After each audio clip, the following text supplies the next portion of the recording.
Hai semuanya, kembali lagi nih bersama channel Calon Guru SD. Nah, sebelum kamu lanjut nonton video ini, aku pengen kamu untuk subscribe this channel, nyalakan loncengnya juga ya. 3, 2, 1. Udah. Nah, gitu dong. Thank you ya udah subscribe.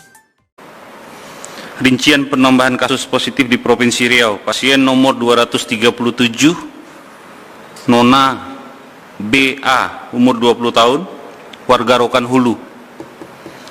Beliau ini adalah kontak erat atau anak dari Bapak ES, umur 56 tahun. Pak ES ini yang sekarang dirawat di Wisma Atlet di Jakarta. Pasien nomor 236, Tuan PW, umur 44 tahun. Nah, pasien ini sebenarnya warga Mandau, KTP-nya Mandau, dirawat di Eka Hospital. Beliau ini pekerja di salah satu BUMN, bergerak di bidang konstruksi. Kalau saya nggak salah Wijaya Karya atau apa ya, konstruksi BUMN, saya lupa namanya. Nanti bisa kita tanyakan lagi. Beliau ini bekerja di Maluku, jadi bukan di sini. Bekerja di Maluku, kemudian pulang, mau balik ke Maluku, diperiksa rapid test positif, diperiksa swab, hasilnya positif, makanya dinyatakan sebagai pasien COVID-19. Tadi pagi dan siang ini semua anggota keluarganya sudah direncanakan untuk dilakukan pemeriksaan PCR, swab, termasuk kontak-kontaknya. Nah, mungkin nanti kita akan sampaikan ke perusahaannya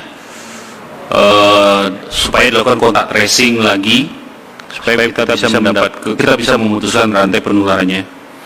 Jumlah sampel yang diperiksa kemarin itu jumlahnya turun 165.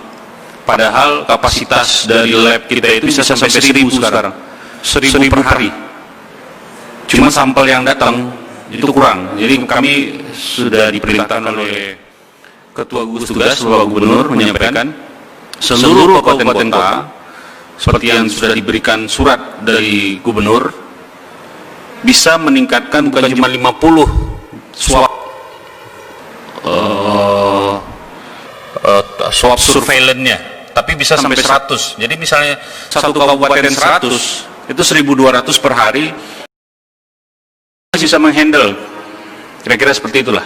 Jadi intinya di dalam kondisi kita sekarang jumlah pasien yang nggak terlalu banyak, harusnya kita lebih aktif melakukan tracing. Kita harus lebih aktif melakukan pemeriksaan surveillance sehingga capai syarat supaya bisa beradaptasi dengan kehidupan yang baru, new normal yang disampaikan oleh pemerintah. Syarat itu harus terpenuhi. Presiden menyatakan jumlah kapasitas lab yang harus dicapai untuk Indonesia adalah 30.000 per hari. Nah, kalau Riau Bang 1.000 itu sudah lebih baik. Karena dengan cakupan jumlah penduduk kurang lebih 6,7 juta, 1.000 per hari itu sudah cukup.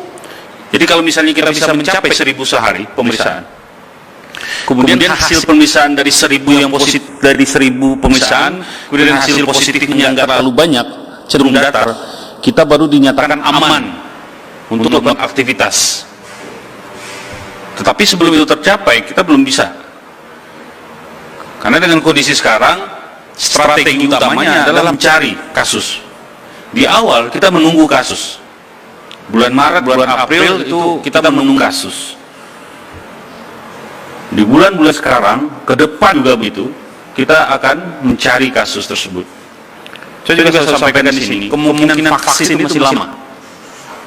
Vaksin untuk Indonesia sendiri baru masih clinical trial-nya itu masih fase 1-2. 1-2 itu masih ke hewan coba, belum ke orang. Vaksin itu harus diuji coba dulu ke manusia, fase 3, fase 4. Terbukti bagus baru bisa didistribusikan aman gitu. Perkiraan dari lembaga Eijkman, kemungkinan besar perkiraan paling moderate dari lembaga Eijkman itu kemungkinan besar bisa didistribusi di pertengahan 2022 atau awal 2022. Itu masih lama loh, setahun lebih lagi. Sehingga caranya supaya kita bisa bergerak, ekonomi bergerak, sosial bergerak, budaya bergerak, agama bergerak, tak henti saya sampaikan pakailah masker. Nggak ada susahnya hidup, pakai masker aja kok. Dengan pakai masker biasa, Anda pakai masker, itu sudah menyelamatkan Anda sendiri dan menyelamatkan orang lain. Nah, pakai masker sederhana seperti ini cukup. Nggak ada susahnya, nggak disuruh pula lari, nggak disuruh ini segala macam, pakai masker aja. Nah, syukuri, saya sekarang nggak mau lagi menyatakan, oh Riau berhasil, Riau angka kesembuhan bagus, saya nggak mau ngomong di sini. Siapa yang mau memberitakan itu silahkan, tapi saya nggak mau ngomong. Karena saya merasa itu COVID ini selalu menghajar orang yang sombong duluan. Apapun hasil kita belum berhasil, sama sekali belum. Walaupun angka sembuhnya bagus, jumlah kita sekarang cuma 1,2, enggak, bukan hal-hal yang penting. Angka itu bukan hal yang penting. Bagaimana menangani proporsional itu penting. Ada pertanyaan? Nggak ada? Cukup. Saya nggak mau pertanyaan di luar, di dalam aja nanti saya protes. Ya, makanya saya diprotes. Tanya di dalam. Ayo, silakan. Karyawan yang terkonfirmasi tadi BUMN-nya apa, Dok? Saya lupa makanya. Kalau tahu saya kasih rilis nanti. Dia terkonfirmasinya di mana, Dok? Di sini. Di Riau. Di Riau. Tapi sekarang bertugas di? Dia bertugas di Maluku. Ha? Jadi keluarganya di Riau. Ya. Kemarin dia pulang. Ya. Rapidnya negatif, makanya sampai sini. Berarti pas balik ke Maluku, tentu syarat penerbangan dia harus dirapid lagi kan? Ya. Hasilnya positif. Hasil positif rapid di kebijakan pemerintah provinsi wajib diswab positif. Makanya kemungkinan tertularnya, Dok, di wallahu alam.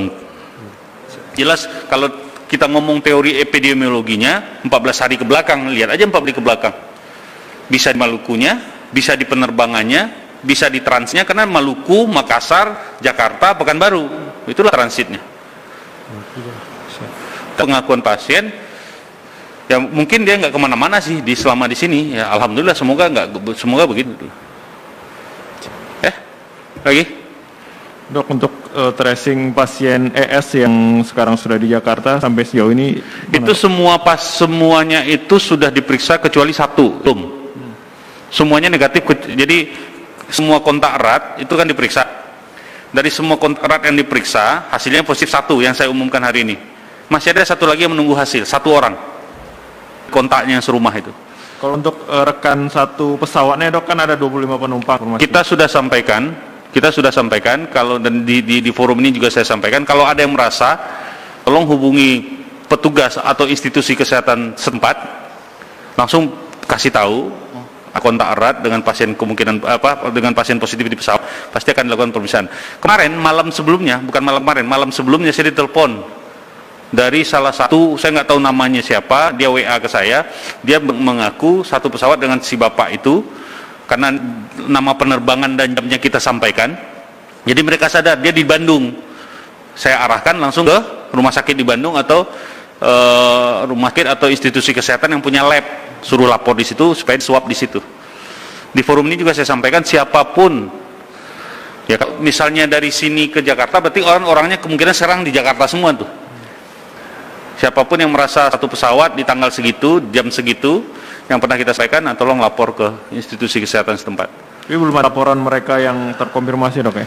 Yang saya tahu cuma yang Bandung itu yang lapor ke saya. Yang ke saya pribadi cuma satu aja. Yang lain mungkin dia melapor ke dinas kota, atau karena ini kan mainnya dinas kota. Pasien yang positif yang Mandau ini tadi domisilinya di mana, Dok? Dia keluarganya di mana, kan? Mandau. Pulang. Mandau ya. Makanya di dalam rilis kita ini bukan warga Pekanbaru, tapi warga Bengkalis. Walaupun dia dirawat di Pekanbaru. Dah, itu aja. Makasih. Assalamualaikum warahmatullahi wabarakatuh. Like, share, dan subscribe. Pastikan Anda klik lonceng agar Anda berlangganan dengan video calon guru SD berikutnya. Sampai jumpa!